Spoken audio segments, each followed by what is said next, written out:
ነገሩ የተነሳ በጳጳሳቱም ደረጃ ስለሆነ ስለዚህ እግዚአብሔር አምላክ አሁን ለቤተ ክርስቲያን መጎብኛዋ ወደ ክርስቶስ መመለሻዋ ይህ ዘመን ይመስላል። እዚህ ኢትዮጵያ ውስጥ ማርያም ልጅ ተብላ የምትሰበከዋ መጽሐፏ ያውቃት በምናብ የተፈጠረች የክርስቶስን የማዳን ሥራ የተካች ነች እና ይሄ ትክክል አይደለም። ከእግዚአብሔር ዘንድ ጥበብና ጽድቅ ቅድስናም ቤዛነትም በተደረገልን ቤተክርስቲያኒቱ ትምህርቷ የተመሰረተው በወንጌለ ማርያም ላይ ነው። ሊቃውንቱ የሚያውቁት ወንጌለ ማርያም መርጌታ አይደሉም።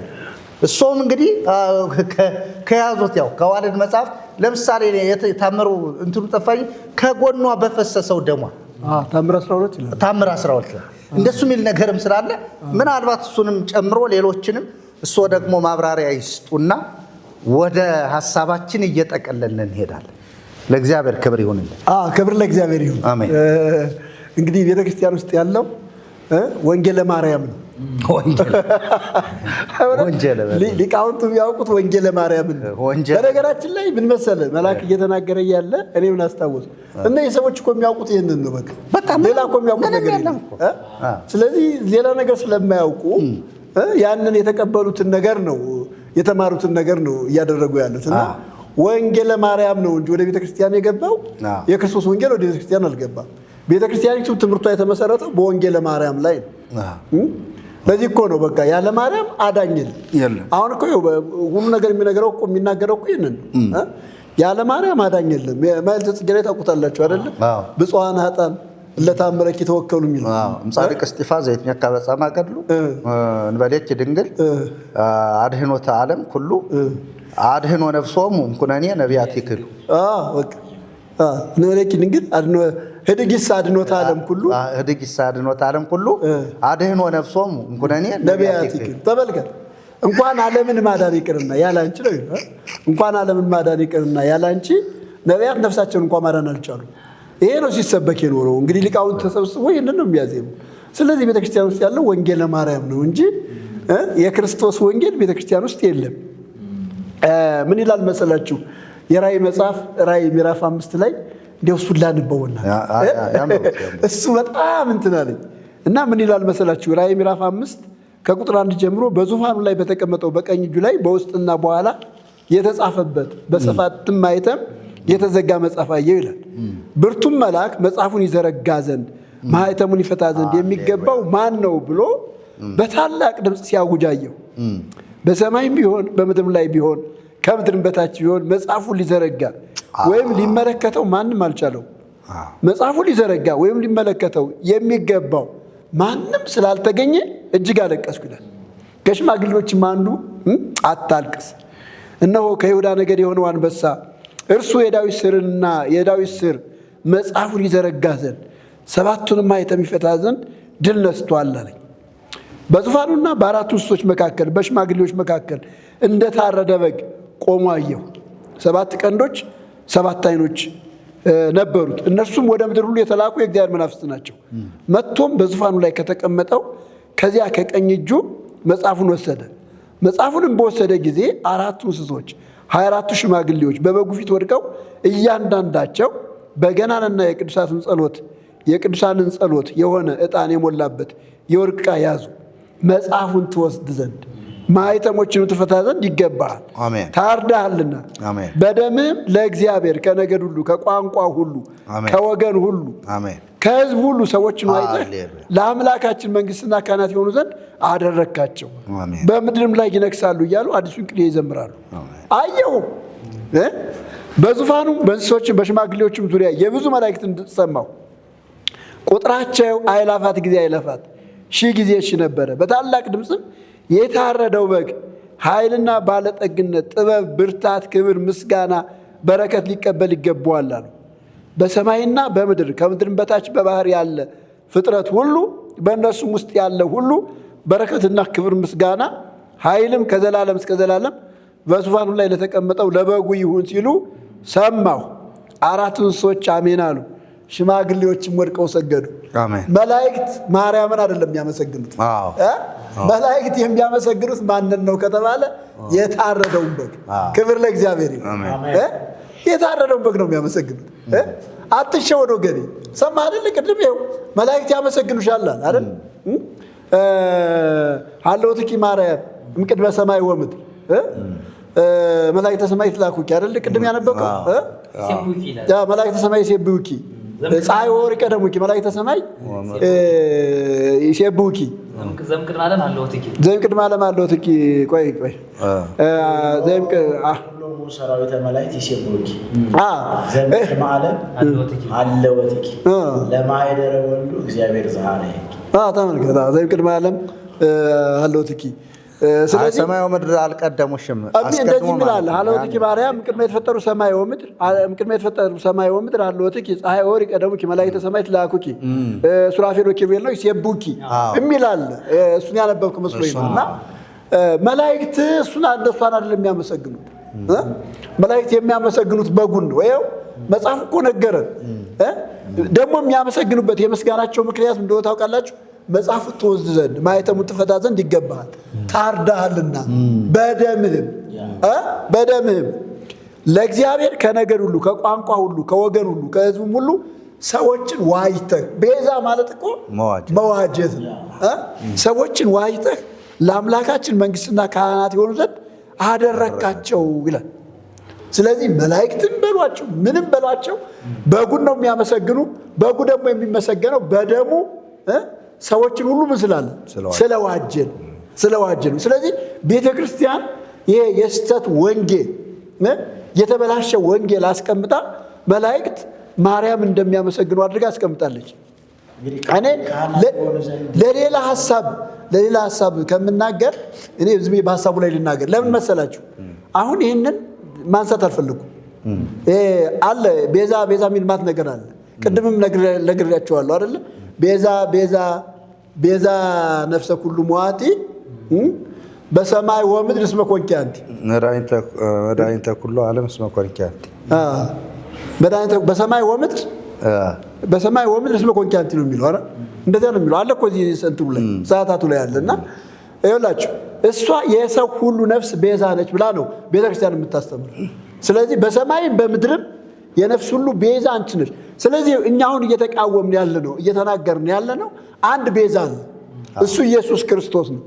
እሱ ሰዎችን ሁሉ ለሰዎች ሁሉ ቤዛ ስለሆነ በደሙ ሰዎችን ሁሉ ስለዋጀ ሰማይ የሚያመሰግነው እሱን ነው። ምድርም የሚያመሰግነው እሱን ነው። ፍጥረት ሁሉ የሚያመሰግነው እሱን ነው። ከፈለጋችሁ ራእይ ምዕራፍ 5 አንቡ። ዮሐንስ ራሱ ያስለቀሰው እኮ ነው። በሰማይም በምድርም በሰባት ማኅተም የታተመውን መጽሐፍ ሊፈታ ከሰው መካከል አልተገኘም። አለቀስኩ ይላል። የሚገርም እኮ ነው። በሰማይና በሰባት ማኅተም የተዘጋው ምን ይመስላችኋል? ሌላ ነገር አለ? በሰባት ማኅተም የታተመ ማንም ሊፈታው ያልቻለ ማኅተም አየ ዮሐንስ። ስለዚህ አለቀስኩ። ያንን ማኅተም የፈታው ማን ነው ከተባለ በጉ ብቻ ነው። ከበጉ ውጭ ይህንን ማኅተም በሰማይም ያለ በምድርም ያለ የትኛውን ፍጥረት ሊፈታ አልቻለም። ይህንን ማኅተም ደግሞ ስለፈታ በጉ ሁልጊዜ ምን ይቀበላል? ምስጋና ይቀበላል። ክብር ይገባዋል። ክብር ይገባዋል። አሜን። እውነቴን ነው። በቃ ምክንያቱም እሱ ነው ይህንን ያደረገው። ከዚህ ውጭ ያለው ዝም ብሎ ምንድን ነው ከተባለ የውሸት ትምህርት ነው። እና ቤተ ክርስቲያን እንግዲህ ትምህርቷን የመሰረተችው በዚህ የውሸት ትምህርት ነው። አንደኛ ማርያም ምንድን ነች? ከሥላሴ አካላት አንዷ ነች። አራተኛ ሁናለች። አራተኛ ሁና ተቀምጣለች። ይሄንን ቤተክርስቲያን ከየትኛው ወንጌል ነው ያገኘችው? የትኛው ወንጌል ላይ ነው የተጻፈው? የትኛው ሐዋርያ ነው ያስተማረው? የትኛው ሐዋርያ ነው ያስተማረው? እኔ በነገራችን ላይ በቤተክርስቲያኒቱ ማስተምሩ አለኝ በምትለው የምስጢረ ሥላሴ ትምህርት ማርያም አራተኛ ሁና ተቀምጣለች የሚል የለም። ስለዚህ የራሷን ዶግማ እንኳ ቤተክርስቲያኒቱ እየጠበቀች አይደለች። ይሄ ራሱ መጽሐፍ መወገዝ ነው ያለበት። አራተኛ ሥላሴ የሥላሴ አካላት የለም። በቃ የለም። ስለ እግዚአብሔር መጽሐፍ የሚነግረን እግዚአብሔር ማንም ሊቀርበው በማይችል ብርሃን ውስጥ ነው የሚኖረው። የትኛውም አካል ፍጥረት እንኳ ወደ ሥላሴ መቅረብ አይችልም። ከሱ ጋር ለዘላለም የኖሩ ሱራፌል ኪሩቤል እንኳ በአንድ ክንዳቸው በአንድ ክንፋቸው በሁለት ክንፋቸው ይበራሉ ይላል አይደለ? በሁለት ክንፋቸው ፊታቸውን ይሸፍናሉ ነው የሚለው። በሁለት ክንፋቸው እግራቸውን ይሸፍናሉ። የእግዚአብሔር ክብር እኮ ማለት እንደዚህ አይደለም። ከዘላለም እንኳን ከእግዚአብሔር ጋር የሚኖሩት እነዚህ ኪሩቤል የሚባሉ ሱራፌል የሚባሉት ወደ እግዚአብሔር ክብር የመግባት ወደ እግዚአብሔር ክብር የመቅረብ እድል የላቸውም። አንዳንድ ጊዜ የሚመስላት ቤተክርስቲያን ወልድ መጥቶ ስላደረ ወልድ በሙሉ ክብሩ መጥቶ በማርያም ማኅፀን ውስጥ ያደረ ይመስላታል። ይሄ በጭራሽ የማይታሰብ ነገር በጭራሽ የማይታሰብ ነገር ነው። ለምንድን ነው ካላችሁኝ፣ አይደለም እሱ አይቀርና የሲና ተራራ እንኳን አልቻለችው። አይደለም እንዴ? ተራራው ጨሰ ነው የሚለው መጽሐፉ። ተራራው ጨሰ። እግዚአብሔር ከመጣ የመለከት ድምፅ ይመጣል። በዚያ ክብሩ ከመጣ ማለት ነው ነጎድጓድ ይመጣል፣ ድምፅ ይመጣል። ያንን እንዴት ነው አንዲት ድንግል የምትችለው? ራሱን ወስኖ ነው የመጣው። ይህ የሚያስደንቀው ማንን ነው ከተባለ ራሱን እግዚአብሔር ነው የሚያስደንቀው። እኔ ሁልጊዜ ስለ ሰው ስለመሆኑ ሳስብ ምን ይላል ሐዋርያው ጳውሎስ በፊልጵስዩስ ምዕራፍ 2 ቁጥር 5 ጀምሮ በክርስቶስ ኢየሱስ የነበረው ሐሳብ በእናንተ ዘንድ ይሁን ይልና እርሱ ይላል በእግዚአብሔር መልክ ሲኖር ሳለ ከእግዚአብሔር ጋር መተካከልን መቀማት እንደሚገባው ነገር አልቆጠረም። ነገር ግን የባሪያን መልክ ይዞ በምስሉም ተዋርዶ ራሱ ምን አደረገ ነው የሚለው? ባዶ አደረገ ነው የሚለው። ባዶ አደረገ። ይኸውላችሁ እግዚአብሔራዊ ክብር ይዞ አይደለም የመጣው። ወደዚህ ሲመጣ እሱ ያንን እግዚአብሔራዊ ክብሩን ወስኖ ወይም ትቶ ነው የመጣው። ራሱን ባዶ አድርጎ ነው የመጣው። ስለዚህ የሚደነቀው ማን ነው ከተባለ ራሱ እግዚአብሔር ነው የሚደነቀው። አቤት አሰራሩ ነው የሚባል። ጳውሎስም እኮ ያደነቀው እርሱን ነው። በዚህም ምክንያት እግዚአብሔር ምን አደረገው ይላል? ያለ ልክ ከፍ ከፍ አደረገው። ከስም በላይ ያለውን ስም ምን አደረገው ይላል? ሰጠው። በዚህ እኮ ነው የተደነቀው። ይኸውላችሁ ሊሆን የማይገባው ሊደረግ የማይገባውን ነገር ያደረገው እግዚአብሔር ነው እንጂ ማርያም አይደለችም። ማርያም አይደለችም። ማርያም በቃ ምንም ድርሻ የላትም። እሱ ሊጠቀምባት በወደደው መንገድ ተጠቅሞባታል። ስለዚህ ወደ ሥላሴ ክብር እሷን የሚያስገባ ምንም አይነት ነገር የለም። ወደ ሥላሴም የምትቀርብበት ምንም አይነት ነገር የለም ነው። ሌላው እዚህ ጋር ቅድም መልአክ ሲናገር ከያዝኩት ነጥብ አንዱ በማርያም አለማመን በቃ ሰው ሲሆን ይከታል። ስለዚህ የመዳኗ የቤተክርስቲያኒቱ የመዳን ወንጌል የተመሰረተው በማርያም በማመን ላይ ነው። አንድ ሰው በማርያም ካላመን አይድን። ያው እኮ እድግስ አድኖታ ዓለም ሁሉ አድኖ ነው ሰው ምኩነ ነቢያት ይክሉ ያለ አንቺ ተብሎ እኮ ነው የተጻፈው። ያለ አንቺ። ስለዚህ ሰው የሚድነው በማርያም ነው ማለት ነው። ይሄ የአጋንንት ትምህርት ነው። እውነቴን ነው። ከዚህ የበለጠ ልዩ ወንጌል የለም። ልዩ ወንጌል የለም። እኛ ይሄ ቤዛነትን ራሱ የምንቃወመው ከዚህ የተነሳ ነው። ይኸውላችሁ ቤዛ ተባለች ብቻ አይደለም፣ አዳኝ ነች። እሷ አዳኝ ነች። ቅድም የተነሳው ታምር 12 ይህንን ነው የሚናገረው። አሁን እንትን ስላለባቸው ይሄ ስለተነቃባቸው ከልጇ ጎን በፈሰሰው ደሟ የሚለውን በፈሰሰው ደም መርጣ አንጽታ ሰውን ወደ እግዚአብሔር መንግስት ታስገባለች። መንግስተ ሰማያት የምታስገባው እኮ እሷ ነች። የምታነጻውም ራሷ ነች። የምታነጻውም እሷ ነች። ኧረ እንደዚህ አይነት ቀልድ የለም። አንጽህን እግዝእትየ እኮ ነው እንትኑ መልኩ ላይ ያለው እኮ እዛ እኮ ነው። አንቺ እኮ ነው ብሎ እንደዚህ አይነት ነገር የለም። እንደዚህ አይነት ነገር የለም። እንደዚህ ከሆነ እኮ በዲበ ሥጋዬ ትንበር ነጊሳ ዘኒ እግዝእትየ ለፍቶታል ርኩሳ በዲበ ሥጋዬ ትንበር ነጊሳ እኮ አንጽታ የምታስገባው እሷ ነች። አንቺዋ እሷ ነች። ያው ስሟም እንደተባለው መርህ ለመንግስተ ሰማያት ይባላል። መርጣ መንግስተ ሰማያት የምታስገባ እሷ ነች። ስለዚህ በእሷ ለማመን ማለት ልክ እኛ በወልድ ያላመነ ያምን በወልድ በሕይወት ዘላለም የምትለው ቤተክርስቲያን ማለት ነው። በወልድ ያመነ የዘላለም ሕይወት አለው፣ በወልድ ያላመነ አሁን ተፈርዶበታል ትላለች አይደል? ወይ የዘላለም ሕይወት የለውም ትላለች አይደል? ልክ እንደዚያ ማለት ነው። የኛውን የወንጌሉነት ወስዳ አንድ ሰው ወደ መንግስተ ሰማያት ለመግባት በማርያም ማመን አለበት። በቃ ይሄ የቤተክርስቲያኒቱ የተሳሳተ ትምህርት ነው። ህዝቡ ይሄንን ማወቅ አለበት። ስለነገሩት ቤዛነች እያሉ ስለነገሩት እውነት አይምሰለው። አሁን የህዝባችን ችግር የሊቃውንቱም ችግር በለው የሚመኑም ችግር በለው ሲሰማ የኖረው ሰው ወደ እግዚአብሔር መንግስት የሚገባው በእርሷ ነው። ግን እንደዚህ አይነት የወንጌል ትምህርት የለም። የወንጌል ትምህርት የለም። እንደዚህ አይነት የወንጌል ትምህርት የለም። ያለ ኢየሱስ ክርስቶስ ያለ ወልድ ወደ እግዚአብሔር መንግስት የሚገባበት ሌላ መንገድ የለም። ጌታ ኢየሱስ ክርስቶስ ነገረን እኮ ዮሐንስ ምዕራፍ 14 ቁጥር 6 እኔ መንገድ እውነት ሕይወት ነኝ፣ በእኔ በቀር ወደ አብ የሚመጣ የለም ነው የሚለው አይደለ? አነ ውእቱ አንቀጸ አባግዕ ይላል። እኔ የበጎች ምንድን ነኝ? በር ነኝ። በእኔ የሚገባ ይድናል፣ ይወጣል፣ ይገባል፣ መሰማሪያ ያገኛል ይላል አይደለ? እግዚአብሔር እኮ ሰውን ወደ እግዚአብሔር መንግስት ለማስገባት በር አድርጎ ያቆመው ልጁን ኢየሱስ ክርስቶስ ነው። መንገድ አድርጎ ያቆመው ልዩ ኢየሱስ ክርስቶስ ነው። ሕይወት አድርጎ ያቆመው ኢየሱስ ክርስቶስ ነው። ቤተክርስቲያን እኮ ይሄንን ለውጣ ነው ለማርያም የሰጠችው። ስለዚህ የኦርቶዶክስ የኢትዮጵያ ኦርቶዶክስ የመዳን መንገድ ወይም የመዳን በር ማርያም ነች። ለዚህ ነው ልዩ ወንጌል ነው የምታስተምረው። በቃ ሰው የሚያውቀው ልዩ ወንጌል ነው። ትክክለኛውን የወንጌል ትምህርት አያውቀው። ይነበባል ወንጌል ይውላችሁ። እኔ በጣም ማዝንበት እኔ ጋር አሁን እዚያ ቤተክርስቲያን አለ አጠገቤ ማለት ነው። እና ሁልጊዜ ወንጌል ሲነበብ በግዕዝ ነው የሚነበበው። አይ በጣም አዝናለሁ እኮ እንዲሁ ምን አለ እንዲሁ በአማርኛ እንኳን ቢያነቡት ብዬ በጣም አዝናለሁ። ወንጌል ተብሎ ወንጌል ሲነበብ ቅዳሴ ላይ በለው ምስባክ ላይ በለው ወንጌል ሲነበብ በግዕዝ ነው የሚነበበው። ወንጌሉ እንዳይሰማ እኮ ነው ቤተክርስቲያኑ የምትፈልገው። ዛምን በወልድ በሕይወት ዘላለም ብላ ትቀጥላለች። ለምን በወልድ ያምን የዘላለም ሕይወት አለው ብላ አትናገርም? ለምን አትናገርም? ይሄኛው ትምህርቱ አይፈርስባታል። ሰው በማን ማመን አለበት? በማርያም ማመን አለበት። ያው ታምሩም እኮ ነው የሚነግረን መቅደሙ ቁጥር 36 እና 35 እና 36 የቤተክርስቲያን ልጆች በማርያም እመኑ እሷ ቤዛችሁ ነችና በፍጹም ልባችሁ እመኑባት እሷ መድኃኒታችሁ ነችና ነው የሚለው። መድኃኒታችሁ ነች እሷ። ስለዚህ ይሄ እኮ ልዩ ወንጌል ነው። የወንጌሉ ትምህርት የኦርቶዶክስ የኢትዮጵያ ኦርቶዶክስ ትምህርት በማርያም ወንጌል ላይ የተመሰረተ ወንጌል ማርያም ነው እንጂ ያላት የክርስቶስ ወንጌል የላትም። ይሄው አለይ ካለች ይሄንን ትምህርት ማስተካከል አለባት። ቀጥታ ከክርስቶስ ወንጌል ጋር አይቃረንም። ከክርስቶስ ወንጌል ጋር ሁለት ወንጌል የለም፣ አንድ ወንጌል ነው ያለው። ያ ወንጌል የሚነግረን የመዳን መንገድ ኢየሱስ ብቻ ነው። መዳን ከኢየሱስ ውጭ አይታሰብም። ዝም ብሎ ማመቻመች አይደለም። ማመቻመች እኔ አንዳንድ ጊዜ ለምንድን ነው እኔ የሚጠቅማቸው ሁሉ ብዬ ጠይቃለሁ። ምክንያቱም ሰዎች መዳን አትፈልጉም።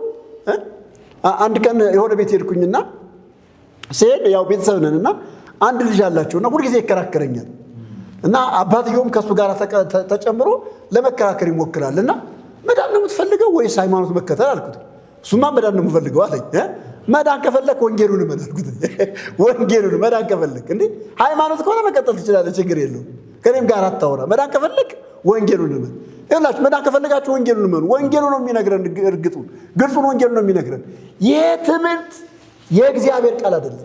በእውነት ይሄ ሐሰተኛ ወንጌል ነው። ሐሰተኛ ወንጌል ነው። ቤተክርስቲያን እያስተማረች ያለችው ሐሰተኛ ወንጌል ነው። ለዚህ ነው መዳን በማርያም ነው። አሁን አንተ ባነበብካቸው ነገሮች በሙሉ መዳን በማርያም ነው። ያለ ማርያም መዳን አይቻልም። ሰዎች ለመዳን በማርያም በፍጹም ልባቸው ማመን አለባቸው ነው የሚለው። እሷ ነች ቤዛዋ። በቃ እሷ ነች ቤዛዋ። ለዚህ ነው እሳቸው ይህንን በግልጽ የተናገሩት። ይህን እሳቸው እንደመጣላቸው ተናገሩ እንጂ በደንብ ያሰቡበት ራሱ አልመሰለኝም። ምክንያቱም ቢያስቡበት ኑሮ እነዚህ ነገሮች ሁሉ ያነሱ ነበረ እና እሳቸው በኋላ ለማስተባበልም ምን ብለዋል? አይ በሰዓታቱ በምኑ ቤዛዊተ ዓለም ተብሏል ብለው ተናግረዋል። ይሄ የስተት ትምህርት ነው ቢባል እንኳ ይሄ የስተት ትምህርት ነው። ወንጌልን ይቃወማል። ዛሬ ደጋግመን ማውራት የምንፈልገው ወይም መናገር የምንፈልገው ማርያም ቤዛዊተ ኩሉ ዓለም አይደለችም። በቃ ምክንያቱም ወንጌሉን ትቃወማለች። ይሄ ከሆነ እሱን አስቀምጠን ወንጌሉን ቁጭ አድርገን ታምሩን ነው ዘን መነሳት ያለብን። እውነቴን ነው።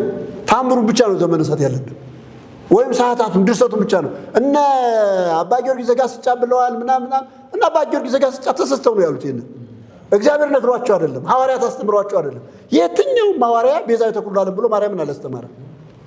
ቤዛዊተ ኩሉ ዓለም ብቻ ሳይሆን በመዳን ቦታ ራሱ ድርሻ አላት ብሎ አላስተማረም። በቃ እግዚአብሔር ተጠቀመባት። እሷም ያለችው እግዚአብሔር ተጠቀመብኝ ያለችው ብርቱ የሆነ እርሱ በእኔ ታላቅ ሥራ አድርጓልና ስሙ ቅዱስ ነው አለች እንጂ እኔ ሰራሁ አላለች። እግዚአብሔር ተጠቀመብኝ፣ ብርቱ የሆነ እርሱ በእኔ ታላቅ ሥራ አድርጓል ያለችው። እግዚአብሔር ታላቅ ሥራ በእርሷ ሰርቷል።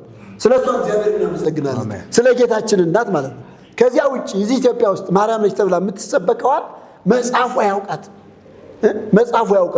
በምናብ የተፈጠረች የክርስቶስን የማዳን ሥራ የተካች ነች እና ይሄ ትክክል አይደለም ለማለት ነው። የሚገርመው ነገር የአዳም ፋሲካ ማርያም ነች። የአዳም ፋሲካ ማርያም ነች። ጳውሎስ ፋሲካችን ክርስቶስ ታርዷል ሲል ተሰስቷል ማለት ነው። እውነት እኮ ነው። ይኸውላችሁ እንዴት ወንጌል ታስቦ ተቃውሞ እንደተፈጠረበት ታስቦ እንደተሰራበት ታስቦ እንደተነገረ የአዳም ፋሲካ አንቲውቱ ፋሲካውን አዳም አመ ይሰደድም ገነቱ ተብሏል። እዚህም ጋር ቅድም እየተነበበ ነበር። የአዳም ፋሲካ ማርያም ነች። ሔዋን ከሲኦል ወደ ገነት የገባችው በአዳም ነው።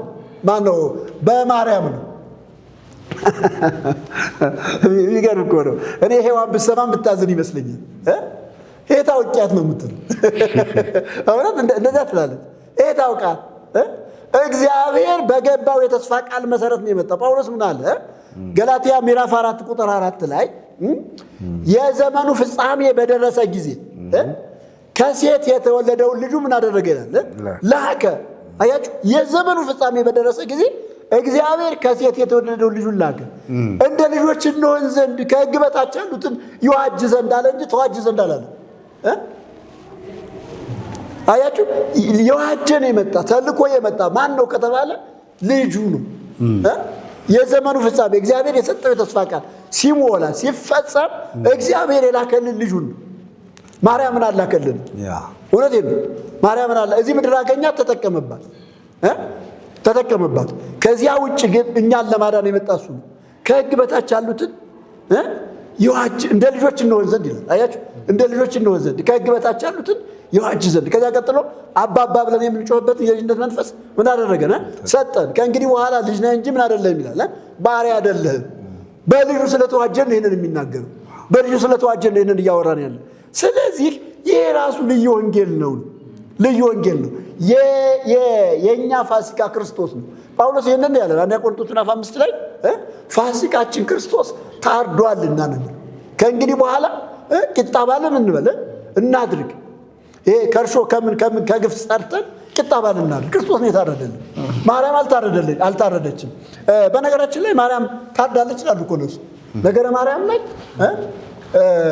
ሙችላቸው አላት። ጌታ የተኮነኑ ነፍሶችን አሳያትና ሙች አላት። አልሞትም ስትለው አይ ከዚያ የተኮነኑ ነፍሳትን አሳያት። ምን ሆነው ነው እነዚህ ብላ ስትጠይቅ ሲኦል ገብተው እና እንዴት ነው የሚድኑ ብላ ስትጠይቅ ብትሞችላቸው ይድናሉ። 9999 ነፍሳት ይላል። ብትሞችላቸው ይድናሉ። እኔ እኮ ማራቸው ነው እንጂ ማራቸው ብላ ስትጠይቅ አይ ዝም ብሎ ሰው አይማርም። እኔ እኮ ዓለምን ያዳንኩት ሙቼ ተገርፌ ተሰቅዬ ነው። ዝም ብሎ አይዳንም። ታዲያ ምን ይሁን? ሙችላቸው። እነዚህ ከዳኑ አንድ ጊዜ አይደለም 7 ጊዜ ልሙት ብላ ሞተች ይላል።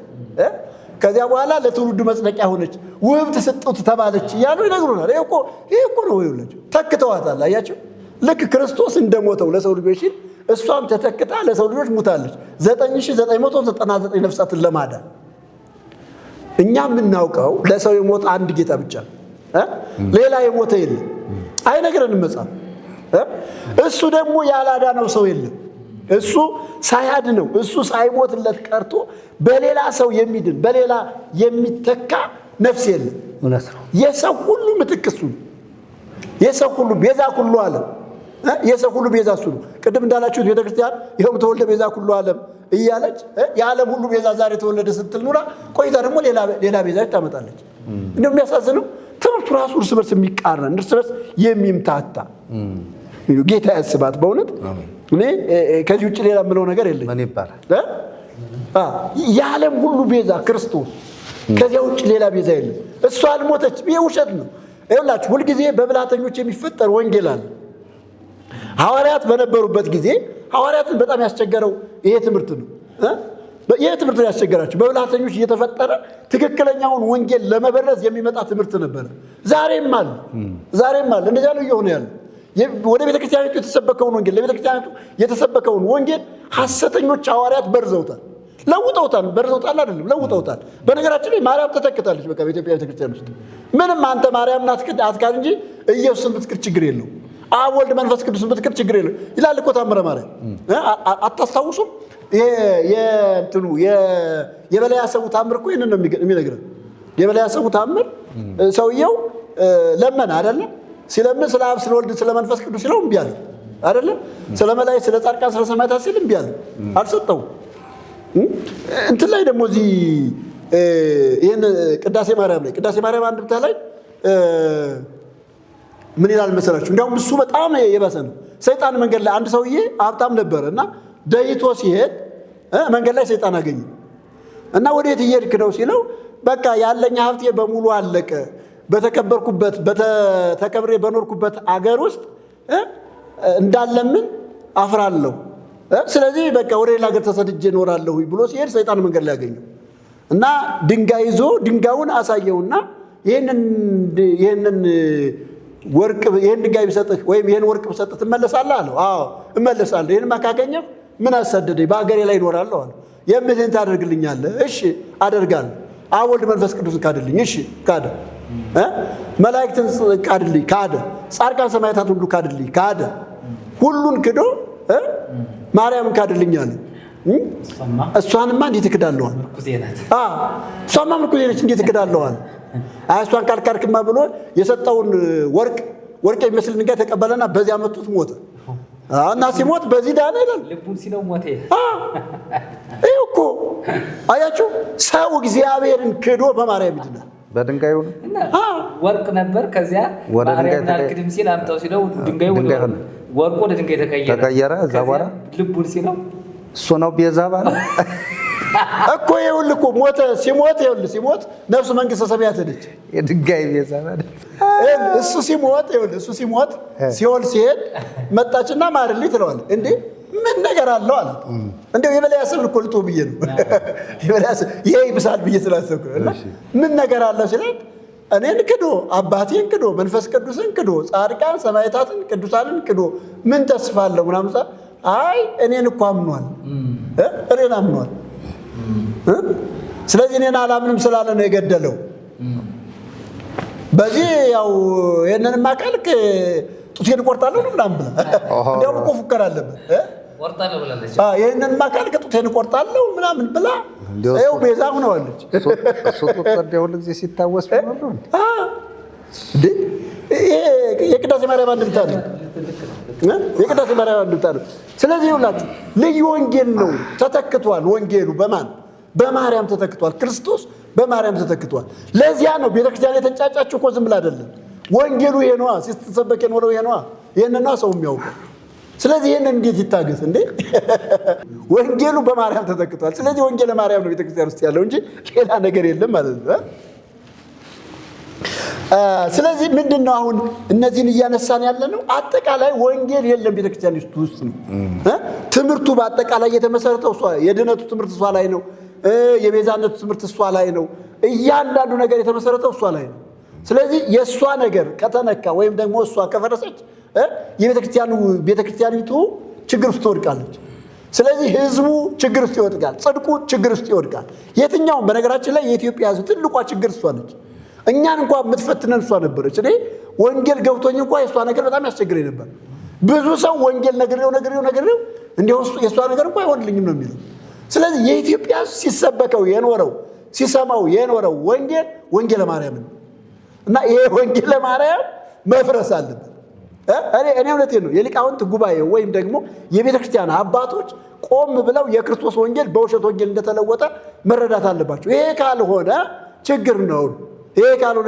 የተባለው ነገር ደግሞ በሙሉ ውሸት ነው። እውነት ቢሆን ችግር የለውም። እኛ እውነት ቢሆን እኮ እንቀበላለን። ግን የተባለው ነገር ደግሞ በሙሉ ምንድነው? ውሸት ነው። እውነትነት የለውም። ይሄው እኮ አየን። መላእክት የሚያመሰግኑት ማንን ነው? ኢየሱስን ነው፣ ልጇን ነው። የሰው ልጅ የተቤዠው ማን ነው? ልጇ ነው። ልጇ ደግሞ የተቤዠው በምንድን ነው ከተባለ በደሙ ነው። ስለ ሰው ልጆች ታርዶ ስለ ሰው ልጆች ራሱን አሳልፎ ሰጥቶ ከዚህ የተነሳ ነው ሰማይም ምድርም የሚያመሰግነው እሱን ነው እያልን ያለ ነው።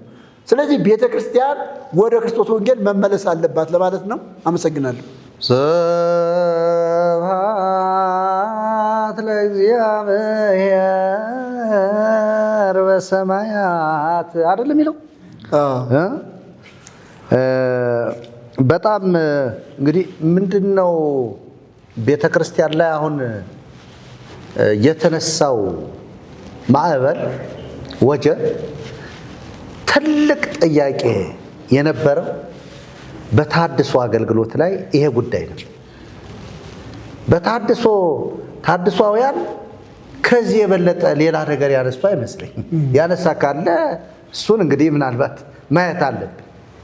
እኛን ጨምሮ ሌሎቹ የሚያነሱት ጉዳይ የኢየሱስ ክርስቶስን ቤዛነት ሌላው ወስዶታል።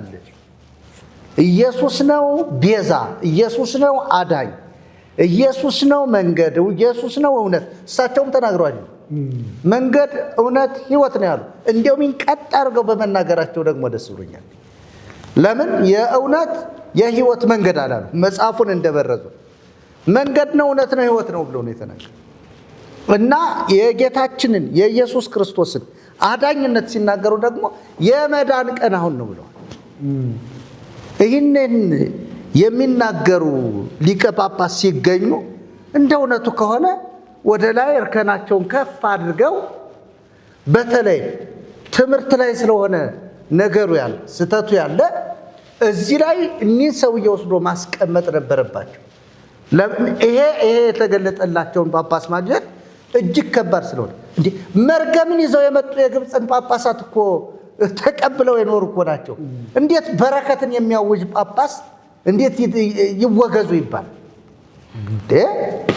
ግብፅ ላይ እኮ የመጣው እንግዲህ ሌላ ጊዜ ስለ በዓላት ስለምናወራ በዚህ ጉዳይ በደንብ እናወራበታለን እንጂ ግብፅ ላይ እኮ የመጡ ጳጳሳት ምን አስተምሯቸው ምን እንደሆኑ የማይታወቁ በቤተ ክርስቲያኒቱ ላይ የተለያዩ ነገሮችን በማስቀመጥ መርገምን ጥለው ያለፉ ሰዎች እኮ ናቸው። አሁን ደግሞ ቤተ ክርስቲያኒቱ ልጆች ተነስተው ልጆችን ወልዳ እነዛ ልጆች አድገው ተምረው በሊቀ ጳጳስነት ደረጃ ደርሰው እሳቸው ብቻ ስላልሆኑ ሌሎችም ጳጳሳት ስላሉ ያው እንደሳቸው ባይደፍሩ አሉ እኮ ጳጳሳት ሌሎችም የእሳቸውን ያነሳ ነው የዛነት ላይ ያነሱት ነገር ጎልቶ ስለታየን እና ስተት እንደሰበኩ ተቆጥሮ የሚገርም ነገር ስለ ክርስቶስ የሰበኩ ጳጳሳት ሰሞኑን አለ እየተባለ እየመጣ ነው። አሁን በቤተ ክርስቲያን ውስጥ ስተት የሚሆነው ስለ ክርስቶስ መስበክ ነው። ስለ ክርስቶስ መስበክ ስለ ማርያም ከሰበክ በቃ ትክክለኛ ወንጌል ነው። ለዚህ ነው ልዩ ወንጌል ነው እያልን እየተናገርን ያለ ነው። ትክክል ነው። አሁን ስለ ክርስቶስ የሰበኩ ጳጳሳት ብቅ ብቅ እያሉ ነው። እንዲሁም አንድ ወጣት ጳጳስ ምንም አማራጭ የለም ከክርስቶስ ውጭ እያሉ የሚናገሩ ጳጳሳት አመጡ። እንደገና ደግሞ እሳቸውን የሚቃወሙ ደግሞ አቡነ ናትናኤል ማርያም ሞታለች፣ ተነስታለች፣ አርጋለች፣ በአብ ቀኝ ሆና ስለኛ ትማልዳለች ብለው ደግሞ የሚናገሩትን አመጡ። ይህንን እያመጡ ያወዳድሩታል። አሁን ምዕመናኑ የቱን ይመን ነው ዋናው ነገሩ የተነሳ በጳጳሳቱም ደረጃ ስለሆነ፣ ስለዚህ እግዚአብሔር አምላክ አሁን ለቤተ ክርስቲያን መጎብኛዋ ወደ ክርስቶስ መመለሻዋ ይህ ዘመን ይመስለኝ። ስለዚህ በዚህ ጉዳይ ላይ ሌላ ጊዜም ስለምናወራ አንዳንድ ውሳኔዎችንም ስለምናይ ወደፊት ያንንም ተከትለን ስለምናወራበት አሁን ቀጥታ ምን ሄደው በዚህ ጉዳይ ማጠቃላይ ሐሳብ እየሰጠን እንሄዳለን። ቀሲስ መርሃ ጽድቅ ለሶ ልስጦት ባነሳነው ሐሳብ ስለ ሌሎች ቤዛ ስለሆኑ ስለተነገረላቸው ነገር ግን ቤዛ ስላልሆኑ ይነገርላቸው እንጂ ቤዛ ለመሆናቸው ምንም አይነት ማስረጃም ማረጋገጫም የሌለ ነው። ነገር ግን መነሳት ስላለበት ለንጽጽር ሰው እውነታውን ተረድቶ ቤዛ የሆነውን በመለየት ያንን ማወቅ ይገባው ዘንድ ይህ ሐሳብ እየተላለፈ ነው። በኢትዮጵያ ኦርቶዶክስ ተዋሕዶ ቤተክርስቲያን መሰረቷ አስተምህሯ ከኢየሱስ ክርስቶስ ቤዛነት ይልቅ የኢየሱስ ክርስቶስ ቤዛነት ብቁ እንዳልሆነ በመቁጠር የኢየሱስ ክርስቶስን ቤዛነት የሚሸፍኑ ሌላ ቤዛዎችን ማስተማሯ እንግዲህ ዘመናት ያስቆጠረ በመሆኑ አሁን ትክክለኛው የኢየሱስ ክርስቶስ ቤዛነት ሲነገር አትደንግጡ፣ አሁንም አትደንግጡ። ይህ ተገቢ ነው። የማርያም ቤዛነት በተመለከተ ቤተ ክርስቲያኗ የምታስተምረው የተመሰረተችበት ስለሆነ ነው። ይህችኛዋ ማርያም እንግዲህ ከጌታ ከኢየሱስ ክርስቶስ እናት ማርያም የምትለየዋ በኢትዮጵያ ኦርቶዶክስ ተዋሕዶ ቤተ ክርስቲያን ብቻ ስያሜ ያገኘች ከዓለም አብያተ ክርስቲያናት ተለይታ ብዙ ውዳሴ የሚቀርብላት ይህችኛይቱ ማርያም የምትለይ ናት። ከጌታ ከኢየሱስ ክርስቶስ እናት ማርያም ጋር አትገናኝም። ምክንያቱም የጌታችን የመድኃኒታችን የኢየሱስ ክርስቶስ እናት ማርያም በሉቃስ ወንጌል ላይ እንደተሰጣት ወይም ደግሞ እርሷ ባንደበቷ እንዲህ ብላ ስለተናገረች ባንደበቷ እንደዚህ ብላ ተናግራለች። ከዛ ውጪ ያለው እንግዲህ ምንድነው ስንል መነሻ የሌለው ዝም ብሎ ተረት ይሆናል ማለት ነው። ማርያምም እንዲህ አለች፣ ነፍሴ ጌታን ታከብረዋለች። እሷ ጌታን የምታከብር ናት፣ በጌታ የምታምን ናት። ማን? የጌታ የኢየሱስ ክርስቶስ እናት ማርያም። እያልናችሁ ያለነው ስለ ጌታችን ስለ ኢየሱስ ክርስቶስ እናት ማርያም አይደለም።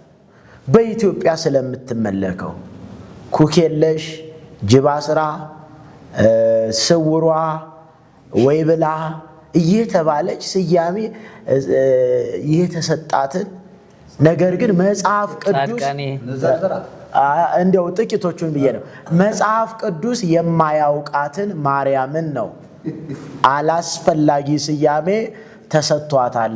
በመጽሐፍ ቅዱስ ሚዛን በኢትዮጵያ እየተመለከች ያለችው ማርያም መጽሐፍ ቅዱስ አያውቃትም።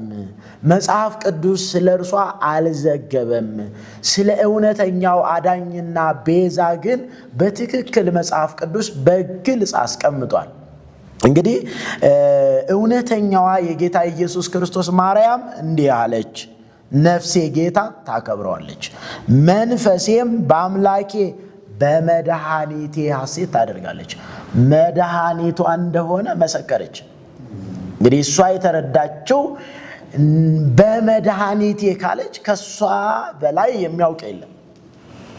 እሷ መድኃኒት እንደሆናት ቅድምም እንደተነገረው ብርቱ የሆነ እርሱ በእኔ ታላቅ ነገር አድርጓል። የጌታ የኢየሱስ ክርስቶስ እናት ማርያምን እግዚአብሔር አምላክ እንደ ክብር ዕቃነት እንደ ጴጥሮስ፣ እንደ ጳውሎስ፣ እንደ ዮሐንስ ተጠቅሟታል።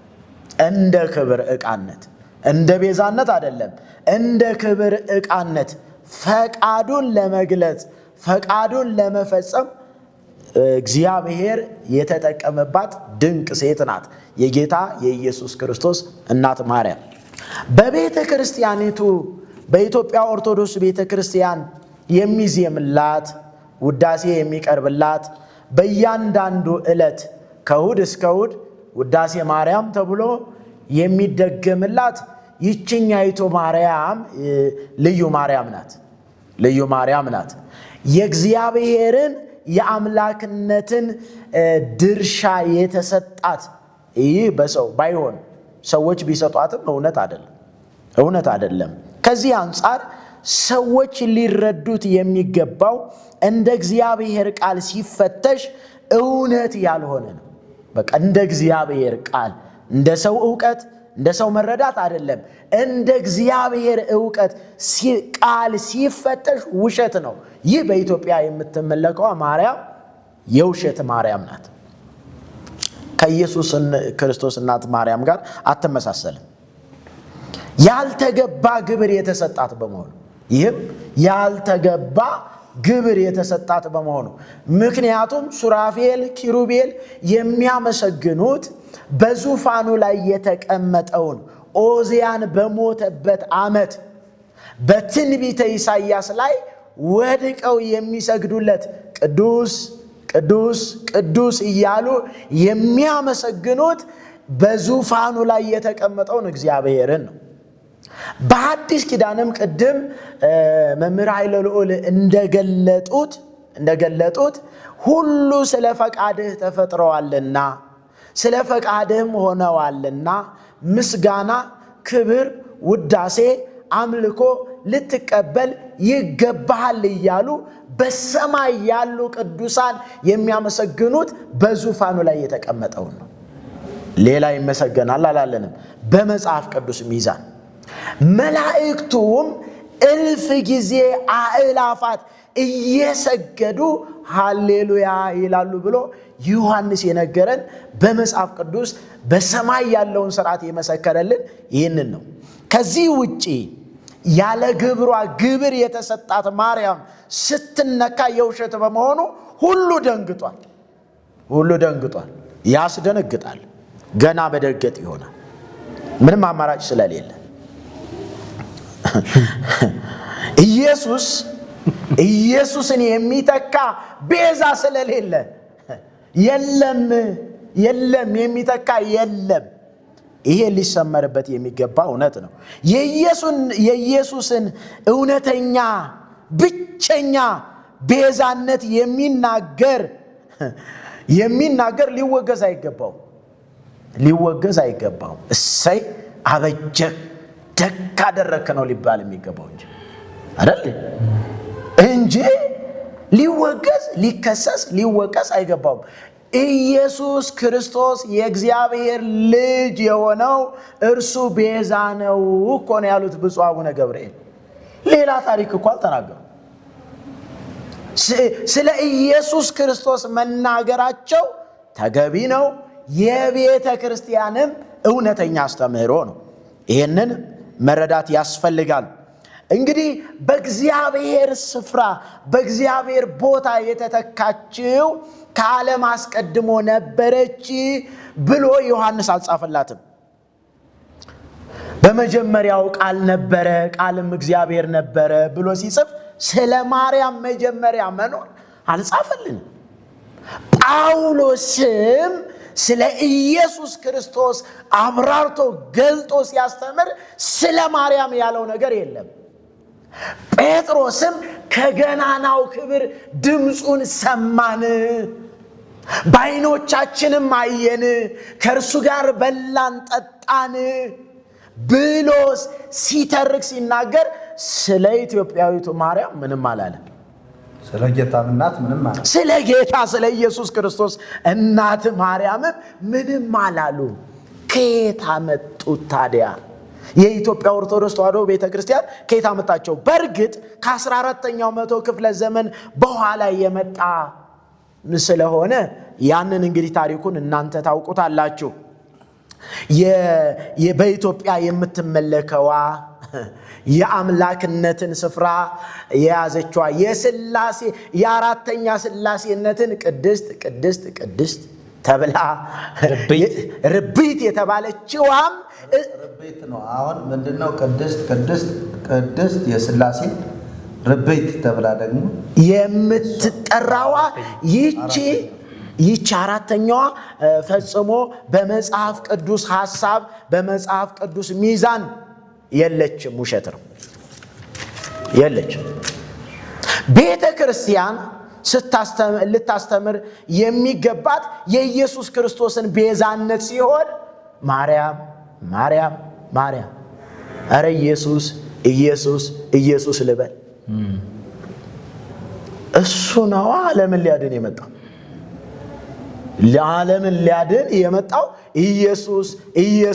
ኢየሱስ ሊባል ይገባል እንጂ ቅድስት ድንግል ማርያም እንግዲህ ቅድም እንዳልኩት እንደ ጴጥሮስ እንደ ጳውሎስ እንደ ዮሐንስ እግዚአብሔር ሰውን ለማዳን ተጠቅሞባታል መጽሐፍ ቅዱስ ስለሚመሰክር። ከዛ ውጪ ግን እንድትመለክ እንድትመሰገን እንድትወደስ ድህቅን እንዲቀኙላት ያለ የገባበት ኪዳን የለም። ኪዳን አልገባላትም የለም በመጽሐፍ ቅዱስ። ምክንያቱም ከዳዊት መዝሙር ላይ የሚጠቀሰው እሱ ጥቅስ እሱ ሌላ ነው፣ ሐሳቡ ሌላ ነው፣ አውዱም ሌላ ነው። እውነቱ ይሄ ነው። እውነቱ ይሄ ነው። የእግዚአብሔርን ሐሳብ የእግዚአብሔርን የማዳን ፈቃድ በዚህ አይነት ሁኔታ መሸፈን አያስፈልግም። ተመልካቾቻችንና አድማጮቻችን ቅድም በኢትዮጵያ ያለችዋን ማርያምን ቤዛነት በስፋት ወንድሞቼ የቤተ ክርስቲያን ልጆች በግልጽ ተናግረዋል። ያ አላስፈላጊ ውሸት ነው። በመጽሐፍ ቅዱስ ሚዛን ሲታይ ተረት ነው፣ የለም። ይህንን ትታችሁ እውነተኛውን የእግዚአብሔርን ምስጋና ለእግዚአብሔር አምጡ። ለእግዚአብሔር ምስጋናን አምጡ። መዝሙር 29 ላይ የእግዚአብሔር ልጆች ለእግዚአብሔር ምስጋናን አምጡ። ዳዊት የጋበዘ ይህን ነው። ለማን? ለእግዚአብሔር ምስጋና። ለእግዚአብሔር ሰማይንና ምድርን ለፈጠረው ለእግዚአብሔር ምስጋናን አምጡ። ምስጋና ለእግዚአብሔር ይሁን። ምእመናን ወደ ቤተ ክርስቲያን እንዲሄዱ ቤተ ክርስቲያን ጥሪ የምታደርገው በኢትዮጵያ ኦርቶዶክስ ተዋሕዶ ቤተ ክርስቲያን ተአምሯን እንዲሰሙ እንጂ የሕይወትን ቃል እንዲሰሙ አይደለም። ትልቁ ስህተት ምእመናን እሁድ ወደ ቤተ ክርስቲያን ያው ሳለንበው ስለነበር ያልመጣውን በጽኑ ውግዘት እናወግዛለን። ተአምሯን የሚሰማ ስጋውን ደሙን እንደተቀበለ ይሆንልኛል ይደረግልኛል በማለት ቢሰማ ይሄን እንዲሰማ ነው ጥሪ የሚደረገው። ይህ ደግሞ ሕይወት አይሆንም። ጥሪ የሕይወትን ቃል መስማት። ቅድም መርጌታ ኃይለ ልዑል እንዳሉት ቅዳሴውን በአብዛኛው በግዕዝ ነው። ህዝቡ ምን ይባል አያውቅም። አሜን ብሎ ግርግዳ ስሞ ይመለሳል፣ አጥር ስሞ ይመለሳል። የሕይወት ቃል ግን አልሰማም።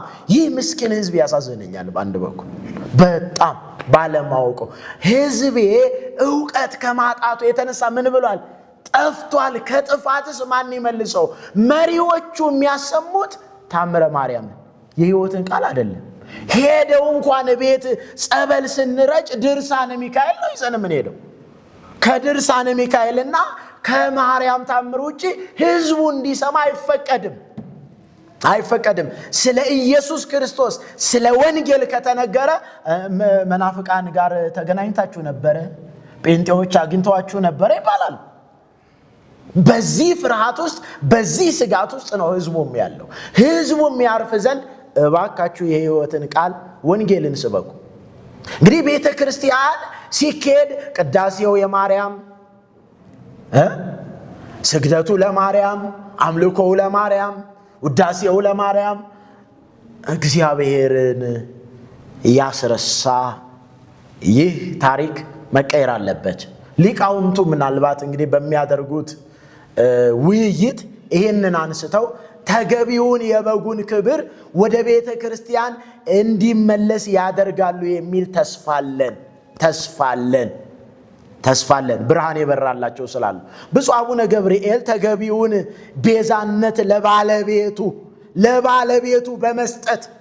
ለባለቤቱ በመስጠት የተናገሩት እውነት ነው። በቃ እውነት ትክክለኛም እግዚአብሔራዊ የሆነውን ሐሳብ ነው። እንደነ ጳውሎስ እንደነ ጴጥሮስ ጨክነው በመንፈስ ቅዱስ ኃይል ተነድተው የተናገሩት። ጴጥሮስ ከፍርሃት ነፃ በሆነ ጊዜ መንፈስ ቅዱስ በመጣ ጊዜ እናንተ የሰቀላችሁት እግዚአብሔርም ከሙታን ያስነሳው እርሱ ኢየሱስ ክርስቶስም አደረገው።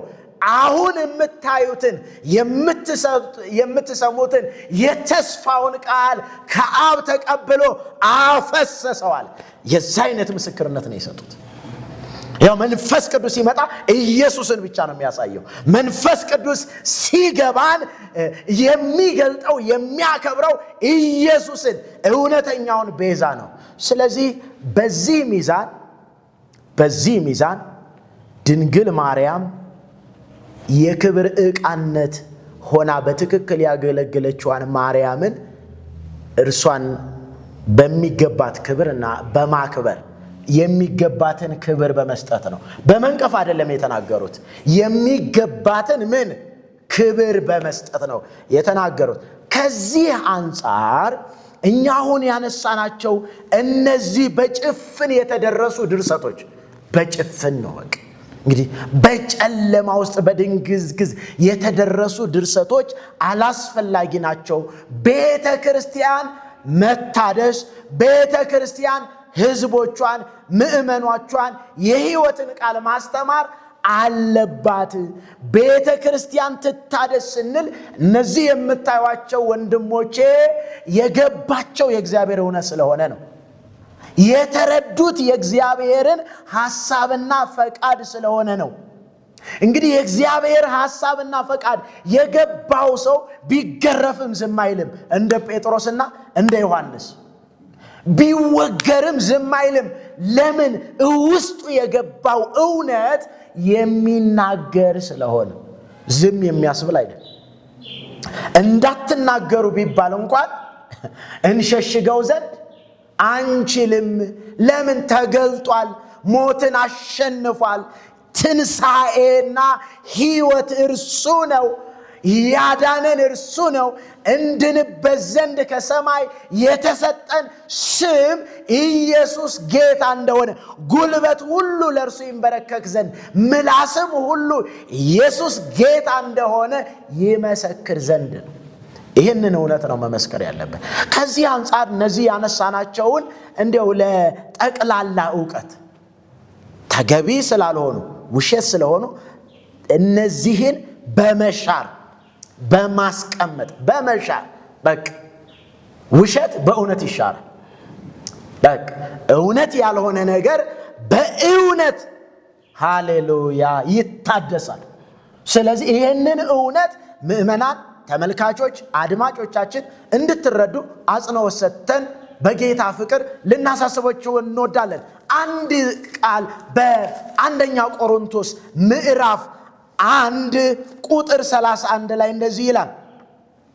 ከእግዚአብሔር ዘንድ ልብ በሉ፣ ከእግዚአብሔር ዘንድ ጥበብና ጽድቅ ቅድስናም ቤዛነትም በተደረገልን ከማ ከእግዚአብሔር ዘንድ